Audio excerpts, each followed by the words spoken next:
And they turned to me and said, no, we won't do it because, and in this case, they said, because it's a cloud vulnerability and we don't do any cloud vulnerabilities. Now, this is not Microsoft's policy. Just say it and tell me, and then I'll go, cool, we're all in communication, everyone's aligned. The whole point of this program is to make sure that the person who knows the vulnerability This is why it's called responsible disclosure, right? Yeah, you just don't want to go out there and put something out there because you want to follow the process and so forth.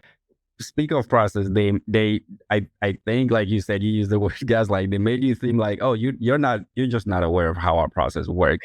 Like, do you think that was a fair assessment, or do you think they never even communicated that well to you? Oh, that was horrible. So what happened for that part was that so I then wanted to say, I just could not get any information out of them for about a month, right? And I just got sick of it and said, I'm just gonna put this out, right? And then they kind of said, please don't. We want to coordinate with you. And I was like, all right, let's do it right here. Let's coordinate. And then they wouldn't do it, right? And so it's like, I was pretty close to just dropping it and going like, I'm not there, man. But then they did get back to me finally.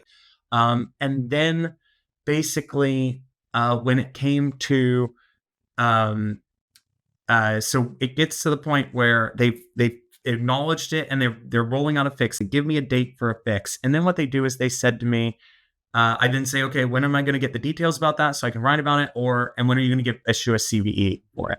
A CVE, which is an identifier that lets you see. It's kind of a common way of disclosing vulnerabilities. And they turned to me and said, no, we won't do it because, and in this case, they said, because it's a cloud vulnerability and we don't do any cloud vulnerabilities. Now, this is not Microsoft's policy. It does issue CVEs for cloud vulnerabilities, but they wrote to me and said, we do not.